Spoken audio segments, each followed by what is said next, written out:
Johnny Dollar. Johnny, listen, Johnny. Oh, hold it. What? Now, let me switch on its bed lamp. No, listen, Johnny. Are you there? Oh, there we are. Hello? Yeah.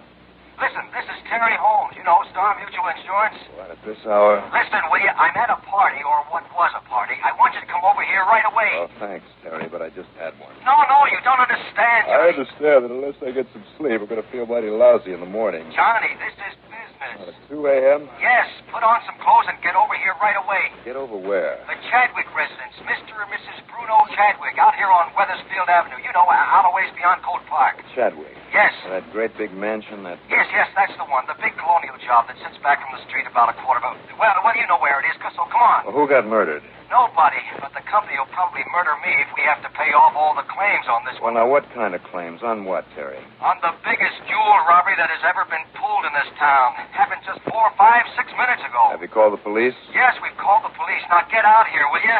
Johnny. All right, Terry, all right. Right away.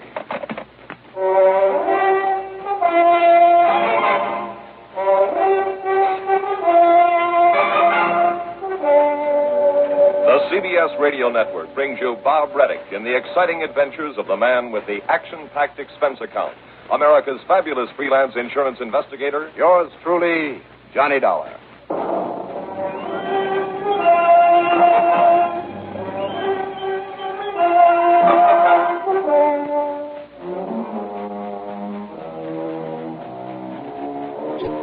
Expense account submitted by Special Investigator Johnny Dollar to the Star Mutual Insurance Company, Home Office, Hartford, Connecticut.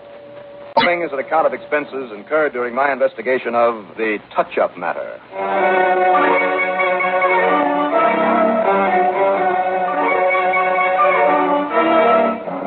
Expense account item 1, lack of sleep. I hauled myself out of bed, got dressed in a hurry, and then used my own car to drive to the Bruno Chadwick south of town, just off Weathersfield Avenue.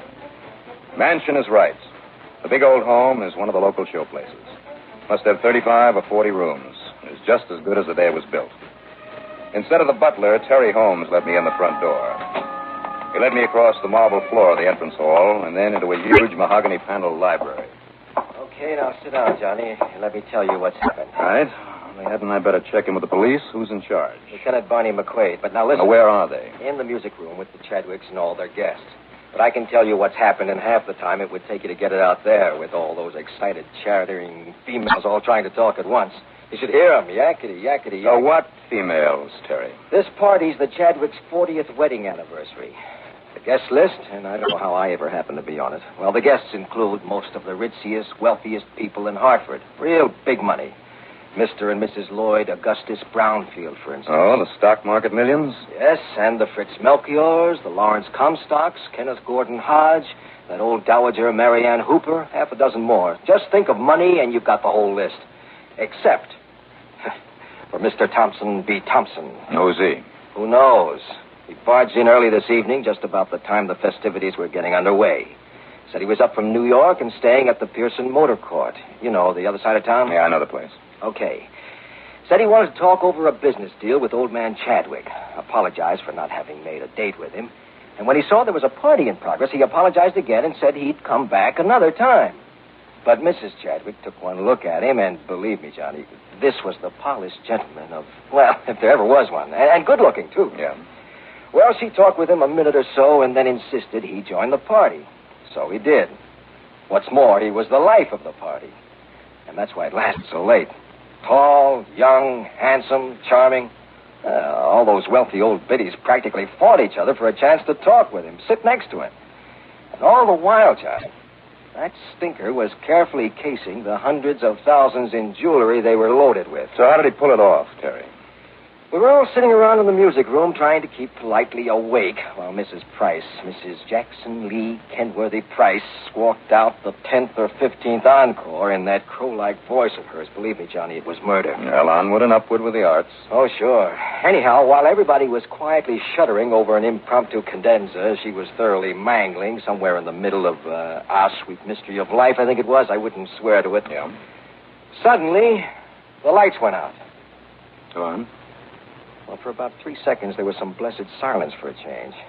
And then old lady Chadwick let out a shriek that was even worse than Mrs. Price's singing and started hollering about her diamond necklace. Then Mary Ann Hooper yelled something about her emerald pendant. Then 3 or 4 of the others all practically on top of each other. By the time old Chadwick got the lights back on again, that charming, lovable Mr. Thompson B. Thompson was gone. And with him, nearly $2 million in jewelry.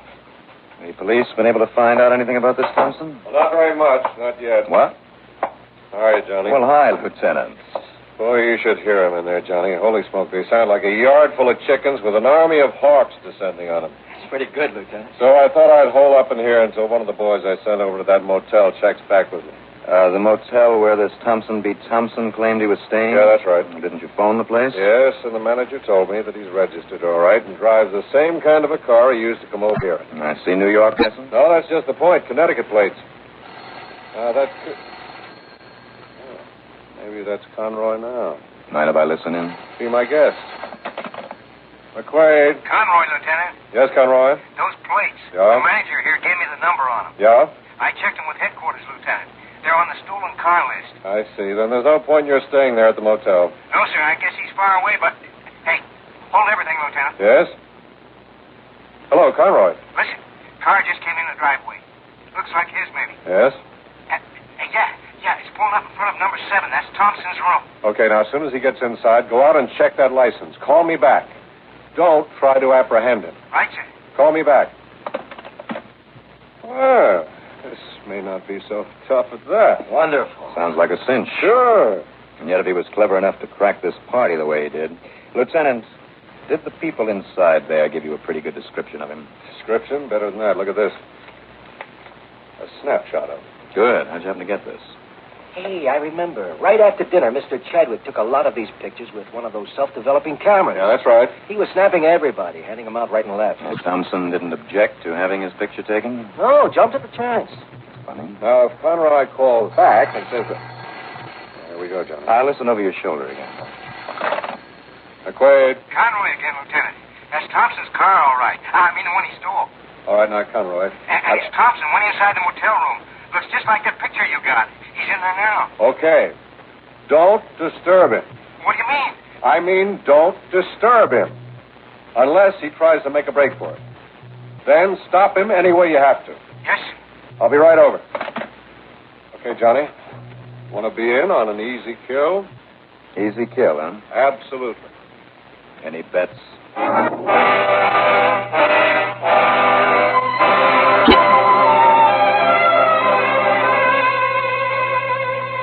The lieutenant, one of his men, and I hopped into a prowl car and tore on over to the Pearson Motor Court, going into the driveway as quietly as possible, with the lights off. Conroy was there. He was waiting, and he led us over to in front of unit number 7. You're sure he's still in there, Conroy? Yes, sir. I see. There's a stolen car. Still there. Oh, hi, Chris. Hi. Look, Lieutenant, you can see him moving around inside. I mean, his shadow against the shade. Maybe packing up for a fast getaway. All right, now, I'll take the door. Conroy, you cover me on this side. Chris, you and Mr. Dollarkin. What am I talking about? Listen, Johnny, you have no business being in on this. If Thompson gets rough, if he's armed... So what? Go ahead. Start pounding on the door.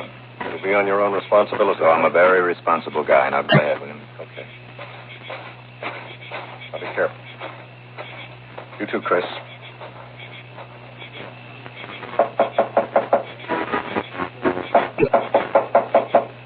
Thompson? Come on, Thompson. We know you're in there. Open up. This is the police, Thompson. You open this door or do we shoot our way in? Well? Boys, hit the door. Okay, Lieutenant. All right, Thompson, come on. Now, what the devil? Well, Lieutenant, it looks though a bird has flown the coop. Shadow I saw from the outside. Here, Chris. On top of this lamp. This little pinwheel affair. Yes, you're right, Johnny. Heat from the lamp makes it turn, cause the moving shadow that we saw there on the window shade. Well, I'll be a monkey's uncle. Well, here's how he got out, Lieutenant. With this open window back here. Yes, for once, you're right, Conroy. Question is, when? Well, now, what do you know? Maybe I better go out and keep an eye on his car, Lieutenant. Yeah, do that, Chris. Well, Conroy, Thanks to your stupidity. Oh, now, Lieutenant. Okay. I'll have to admit you couldn't watch both sides of this place at once. Anyhow, our friend Thompson is safely away with 4 necklaces, 1 emerald pendant. 1 bracelet, 1 brooch, Lieutenant. Yes, that's exactly what... Dollar. Johnny, where'd you get those? Lying here on the floor under the table. Anything missing? 3, pendant. Did you know the emerald in this thing is worth nearly $500,000, Johnny? I can believe it. And this. Oh, this son of a gun, it's all here. You know why, Lieutenant? Because he must have somehow found out that I was outside, keeping an eye on him. So what happens? He knows he can't get away with it, so he drops the loot and he makes a break. I hate to admit it, Conroy, but you're probably right. For once, your stupidity paid off. Oh, Lieutenant, what do you mean, my stupidity? Well, possibly what the lieutenant means is the way you parked your police car right there at the side of the driveway, Huh? where Thompson couldn't help but see it when he drove here. Oh, well... Don't bother with excuses, Conroy. There are none for a boner like that. Yes, sir. Well, shall we get this stuff back to the owners?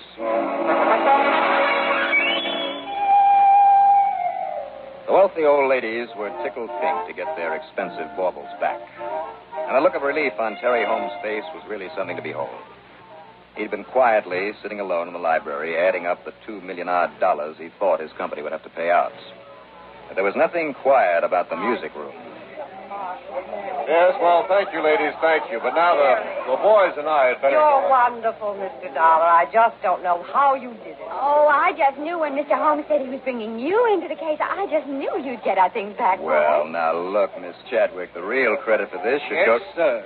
I just told the lieutenant, Mr. Dollar, we're certainly proud of you. Well, now, Mr. Chadwick, If there's anything I can do for you any old time, just you ask for it, my And boy. you did it all so quickly. It's just wonderful. Well, now, you sure they're all here, Mrs. Chadwick? No stones missing, anything like that? We've checked them, every single one. Well, good. You're just wonderful, Mr. Dollar. Well, I wish you ladies would thank the lieutenant if he and his men hadn't got there so quickly. Oh, now you're too modest, Mr. Dollar. No. It's a fact. Just because I happened to see the jewelry lying there for... Well, you tell them how it happened, Lieutenant. Well, the boys and I had better get back to headquarters, folks. Oh, but not before you tell us all the details. Oh, yes, please, Lieutenant. Tell us just exactly. Well, now, please.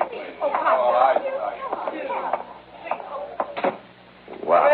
Come in, sit down. I was just about to go out and rescue you, Johnny. Well, Terry, you still here? Yeah, I kind of thought you'd get your fill of that yakety-yak out there. Want the butler to fix you a drink? Just push that little pink button on the desk. Now, you're real happy now, aren't you, Terry? Why not? Look at the money the company won't have to pay out now. Order a drink. Hey, call the lieutenant in for one. Lord knows he deserves it. He'll need more than a drink when he gets time to realize the big part of his job is still to be done. Now, what do you mean by that? I mean running down this Thompson character. Who cares about him now that the stuff is back? I do, for one. And you know something? I got a couple of ideas. Oh? Like what? Well, take that picture of him. Beg your pardon. This picture. I forgot to give it back to the lieutenant. Looks exactly like him, Johnny. Tall, slim, kind of ramrod. I mean that straight sort of military bearing, slick black hair, neatly trimmed mustache. That's the guy. Almost pretty, though, isn't he? Almost like he used makeup to look younger than he really is. Why not? Didn't those old biddies out there really flip over? And he didn't mind having his picture taken. Why? Don't ask me. And why did he tell everybody where he was staying? He certainly knew he was going to pull this job. Hey, you're right. And another thing, too. What's that, Johnny? Where was he between the time he left here and when he finally arrived at the motel? That policeman, Conroy, had plenty of time to get there before Thompson did. What's more, he didn't hesitate to calmly walk into his room in spite of a prowl car parked outside. And why did he go back to the motel at all? Yeah, that is kind of funny. Sure it is, and it all adds up to one big, fat, powerful hunch. Hooray, so what are you going to do, Johnny? Well, first of all, since your company has it all so nicely insured, I'm going to borrow that jewelry. Huh? Just until sometime tomorrow morning, Terry. I don't think anything will happen to it. Well, it better not. Now, go on in there and pry it loose from all those gabby old ladies for me, will you? Go on, Terry. Now, what's the matter? Okay, whatever you say, Johnny, but I sure hope you know what you're doing. Yeah? So do I.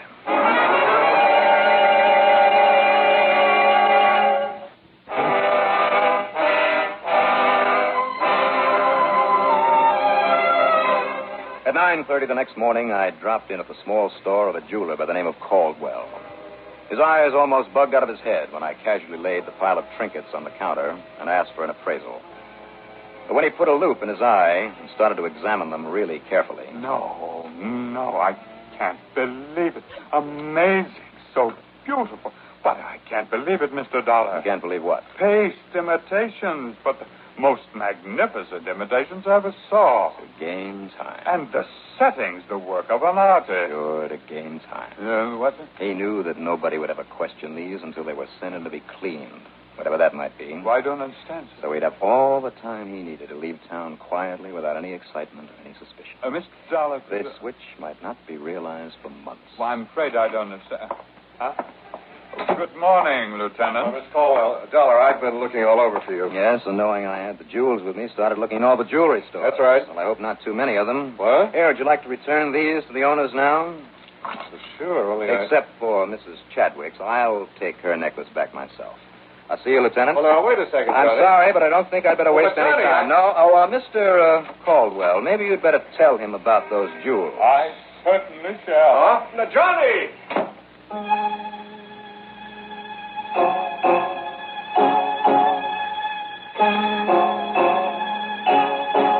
You know, from that moment on, things slipped so neat into place I could hardly believe it. First, of course, I returned the necklace to Mrs. Chadwick, without telling her, not yet, that her stuff was only paste. And I only wish there was something I could do to show my gratitude. Well, there is, Mrs. Chadwick. Well, what's that, Mr. Dollar? Well, I'd like to borrow that camera that makes the pictures right after you snap them. Why, of course. Also, I'd like to know where you have this fine jewelry cleaned when you do. Oh, at Richter's, that big place on High Street. We wouldn't think of taking them anywhere else. We? Oh, yes, all the ladies you met last night. Oh, thank you very much. What?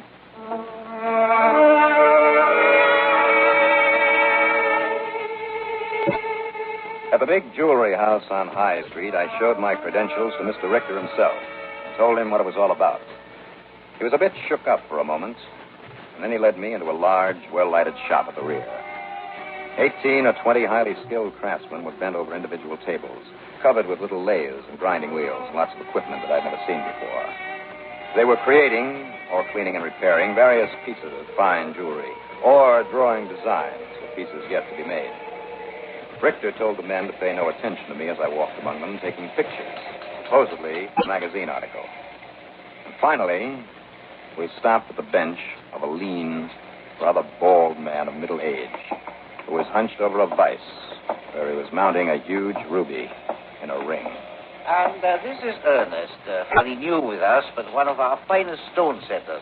Designs and makes all the mountings himself. Ernest? Don't let us interrupt your work, Ernest. Oh, thank you, sir.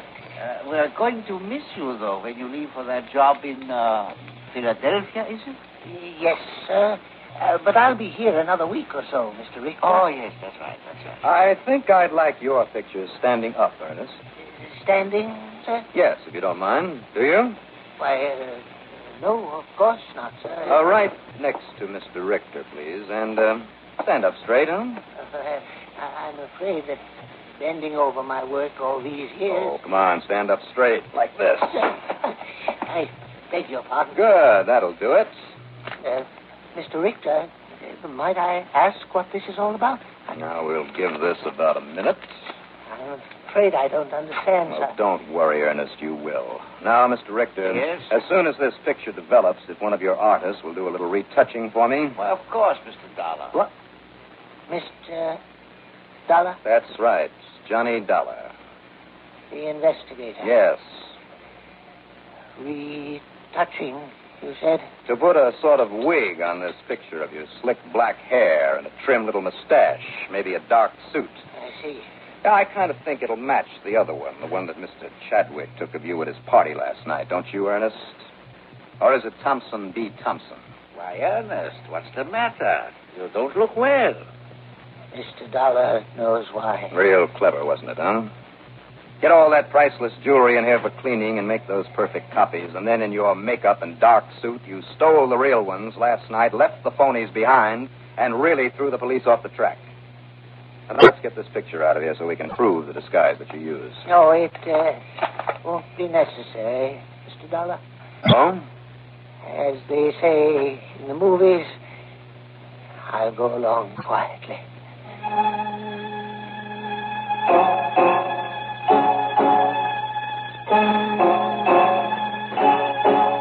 The gems he'd stolen, we picked them up at his apartment, and then took them along to police headquarters. It's funny, Lieutenant McQuaid even forgot to bawl me out for having kept that first picture of Ernest. Expense account total? What expense account? But believe me, I want a nice fee on this one. Yours truly, Johnny Dollar.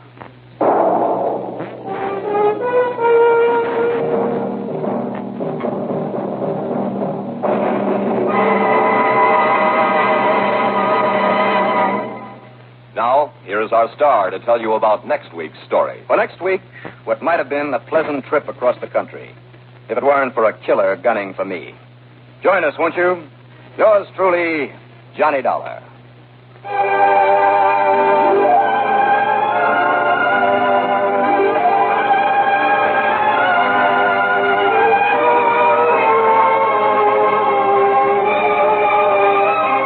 Yours truly, Johnny Dollar, starring Bob Reddick, is written by Jack Johnstone, produced and directed by Bruno Zerato, Jr., musical supervision by Ethel Huber.